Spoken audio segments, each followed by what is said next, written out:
Welcome back, everybody. Holiday Doc here, and this is StarCraft 2, first of its kind on my channel, and I cannot say enough good things about this game. Now, what we originally had planned with this specific game was to do a dual live comm. However, my recording and my audio recording both got screwed up, and I was very disappointed with that because it was an epic opportunity to actually work with a well-known, up-and-coming StarCraft professional commentator. And he's also a tremendous player as well. Like, this guy, did some serious work. He's in the Masters League for StarCraft, and I am not at that level at all. Not even a little bit. Not even a tiny smidgen. I do play in the Gold League for 1v1s, and I think we are in the Gold League for 3v3 and 2v2 as well. Not 100% sure, but being a part of Quantic has led me to a lot of new opportunities. I love StarCraft. I've said it a lot, and they've acquired like a ton of professional StarCraft players as well as professional commentators.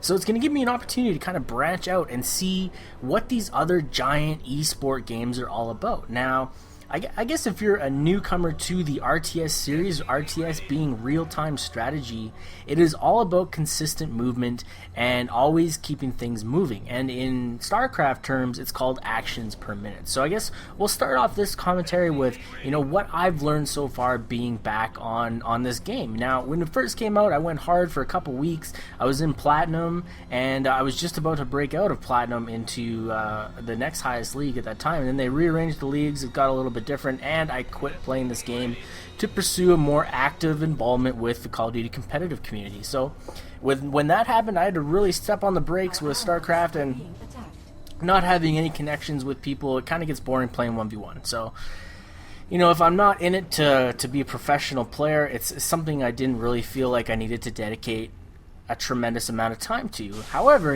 with myself not playing as much lately, I just can't get myself away from this game. So, let's start branching out to people and showing them exactly what this game is all about. Now, a real-time strategy is about a lot about tactics and strategy, different build types, build orders, and it comes down to timing and constant connectivity with yourself and your partner, working in tandem to create a solid force. Now, every unit that you make has a counter unit, and the whole objective is to be able to counter that unit, either with more units or with the appropriate counter to that unit. So, for instance, Zealots and Stalkers, like Axel has been telling me, the perfect Terran counterpart to that unit is the Marauder, and Marauders are built in the barracks. And really simple terms, basically we got the command center, which we're looking at right now, and all the SCVs, all those little dudes, are collecting the minerals needed in order to have an economy, and you're going to use that economy to now build your force and everything like that. So when you think in terms of that, you also have to increase your economy as quick as possible. You want to build enough SCVs or gatherer units without oversaturating the mineral line. You don't want to have too many so that you have too many guys not doing anything at any specific time, but you also want to make sure that you have enough units so that you're getting the maximum potential out of that place. Now, what I've been told is 25 units per mineral line. So if you have two bases, you're almost going to have about 50 worker units, and you're going to have to work with those units, and then you're going to have a fantastic economy. So once I've built my two barracks, which is like the ground level troop destination or building, then you're going to work your way up. Now, the next on my list of to-dos is to build a factory. And with a factory, I start building a starport. Now, the factory I build is not really to use it as a factory, but what I like to do to get a head start on what I do need is the secondary building beside it. Now, a little tip that I've learned from a lot of other people is to, build units and build structures that you can lift off and then replace them. So what I do here is I lift off my factory when my starport is done, and I put it on top of the reactor. Now, the reactor allows me to build twice as many units twice as quick. Or sorry, 2 units at the same time. So essentially you're getting double the amount of units for the same amount of time it would take to do one. So this is a good way to up your medevacs and your anti-air units. Now medevacs, obviously medical units, they repair or heal your ground troops, your non-mechanical guys. So right here, you know, Axel tells me, hey, I'm gonna need some help here, I'm about to get attacked. So we have to work, you know, together to make sure that this force doesn't actually get into his base. And what they actually tried to do was go all in through the back door of his base. Now I don't have very many troops at this point, and I just got out my initial medevac and my 2 initial medevacs, and we get the announcement here that, hey, they're coming through my back door, we gotta stop this force. And it's a really even unit count right now, you know, as far as units versus units. they're coming in here with like all down, they're putting all their money into this one battle, it seems. So I send over everything I got. But when you're attacking, one thing I've noticed is anytime I go to attack, I always forget to do everything back in my base. And this is where the professional players and, you know, the amateur players are really separated. The guys that have macroed or, you know, set hotkeys for their units back and forth so you can easily switch, and this is going to really, you know, give you a much higher chance of, you know, winning and keeping your actions per minute up, as well as continuously making your forces that are needed to continuously support your actions on the field. So yeah, that's one thing I'm definitely struggling with is, one, you know, I can build the units, but I can't, you know, keep building units, go and attack properly and then move back and forth. I get kind of confused, or not confused, but I get a little mixed up, and I have a really hard time, you know, keeping up and on board with everything. So right now, not only do I need SCVs, but I need to continue making my medevacs. I need 2 more barracks, and I need a second base to all go down in the next 2 minutes here to kind of make this a lasting push into the second part of this game. Now Axel was telling me that, you know, they've sent in pretty much their entire force and they've lost them. That means that they've dedicated a lot of resources and a lot of utility, everything they've put in already, they've already failed with it. So now it's our turn to kind of go on the counter attack. So I start scanning their base and I start looking for, you know, key signs to see what they're going to be doing next. Are they going to go air attack now since they failed on the ground? Are they going to be doing different types of units? We always need to stay on board and on top of the next move. It's kind of like chess, you know, you always have to have a counter ready for that next specific move. So Axel's here is kind of directing me to make sure that I get a second base up and running. He's got a little bit of a scout action going down on his main expansion, and I'm going to come right behind there and start building my secondary base. Now you want to start building your secondary base a little bit quicker than I already have. Now Axel did, you know, a fantastic job of already, you know, being on top of that. I'm a little bit slow, obviously I'm the newer player. But he was kind of saying that, you know, about 8 minutes in, you want to start working on your second base if it's going to get to that level. You know, it's called the mid game. And the mid game for myself is one thing that I truly struggle with. And I lose track of, you know, my next objectives. Like, I've already built my initial army. What do I do next? Do I start working on upgrades? Do I start working on more advanced units? And this is kind of where I get a little bit lost. So, you know, with Terran, it's kind of like the easiest race to really just dwell in, or, you know, get into and start learning. So for me right now, I'm going to just work on building my supply depots, get my initial or more initial medevacs, because we are going up against a much stronger individual unit the Protoss has. So you want to be able to back up your lot squishier targets with some medevacs to keep them alive a little bit longer. And you know, the medevacs are crucial to Terran's success. You need them, and I think I went a little bit overboard with the amount of medevacs I had there, but that's going to prove kind of handy, as you're going to see here in the next couple minutes. So one thing that Terran really likes to do as well is start to, you know, cheese, or late game cheese, mid game cheese, where basically you take all your troops, you load them into all your medevacs, and then you fly behind the enemy's initial main base defenses and you drop in on their mineral line, their or any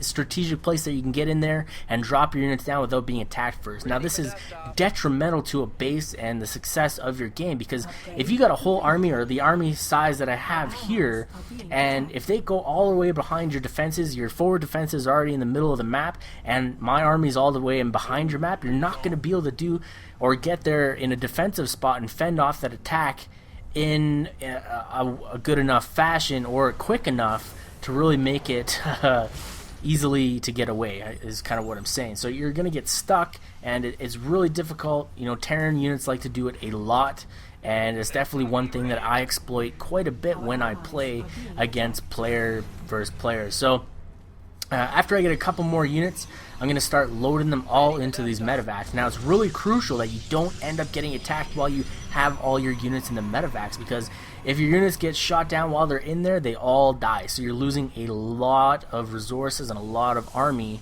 or our units, and it's terrible. It's happened to me quite a bit where I've just kind of blindly sent them in a direction towards where I want to drop and not really checked them on them along the way. And here they are just getting attacked by anti-air units, and my whole army of like 80 to 100 units is dead, done. And it's definitely one thing you got to worry about. So I have a heavy composition of Marauders. Now, Marauders are really, really good against the Protoss ground units.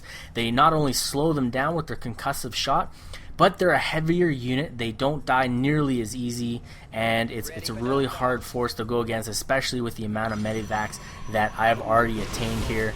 And then we get scanned, which is not very good. They assume that we got an army, but they don't realize that I'm about to load them all into my what's it called, in my medevacs, and kind of do the drop. So the second scan there was me looking for their observers. And the Protoss have a unit. It's a stealth unit, air stealth, that can fly over undetected, and they use that to scout you throughout the middle part of the game. Now, you can combat that as a Terran unit with either scans like I just did, or the turret bays, and I think the science vessel has something that can detect stealth units. I'm not 100% sure on that one, but I do believe we Terran units have the ability to seek out stealth units or stealth anti-air or even the ground units. So now that I've got enough units, or I think I have enough units, I'm going to load them all into my medevacs, and even now I've got quite a few medevacs that are not being occupied by units. Now, this is still okay because I've got such a heavy composition of medevacs. It's going to be really hard to take down my individual units. Now, right here I kind of did a mistake. I didn't really watch where my medevacs were going at all, and this is really dangerous and really difficult, or really bad idea, because you know, I could have ran into a whole unit or groups of units. So I come into the back door and look at the landing zone that they've given me. It's so nice. They're, you know, welcoming me in right into their base, and I just try to destroy as much shit as possible in the quickest amount of time before they recall their main units back to the base, which they do right now. And Axel at this point is kind of directing me, you know, okay, hey, kind of size up their unit force here and see if you're going to be able to take them. And, you know, after an initial couple seconds here, he's like, nah, man, you got to get out, pull out of there, and, you know, come back, and we'll regroup and we'll counterattack. So I've got quite a few units still there already. One dropship actually goes down with a whole group of guys in there before I got out, and that's one of those things that you got to try to avoid at all costs, because it is very not cost effective to be doing that. So at this point, you know, I'm running out of minerals at my main base, so I'm going to be sending, you know, some of those SCVs or those gatherer troops down to my second base right now. And now I'm going to change up the composition of my army. Now, we assume that they're going to start going Colossus, and Colossus are really deadly against ground units, so I don't want to send ground units to counter that unit. Now, Colossus is like a mega unit of the Protoss side. Now, you can counter them with Vikings. Now, Vikings are anti-air units specifically. They can land and be like little mech units. However, the Viking is the most ideal unit to counter the Colossus. So right here we get an early scout. Axel has a unit down south here, so we're going to be setting up on the high ground. High ground is very important when you're talking about StarCraft. Now, you're going to stay up top here, and he's going to just filter or funnel all these guys into this main part, and then Axel with these force fields cutting them off completely from the support of the rest of the army. We're set up very nicely. We're coming in from the top side of here, and we're just demolishing their army. They were so heavily focused on these early units, these zealots and their sentries, which really are not very, you know, good against mid-game level guys, especially the Colossus, which are just ripping through the opposition right now, and we just utterly destroyed them. And they ended up quitting here, which I was so surprised that they quit the game. It was weird. They all quit. I asked them in there, I'm like, why did they just quit? We just won one battle. And basically Axel said that we've got too many forces left. They didn't want to go through the whole elements of destroying each individual base. But I hope you enjoyed this commentary. I really want to try and do a live commentary next time. And thanks a lot. Tune in for some more StarCraft later on. I'm Holiday Doc, and this is Axel. Axel's channel will actually be down below as well, because this is a hell of a guy. You definitely need to check out his stuff. He does amazing StarCraft work. Anyways, Holiday Doc, I'm out.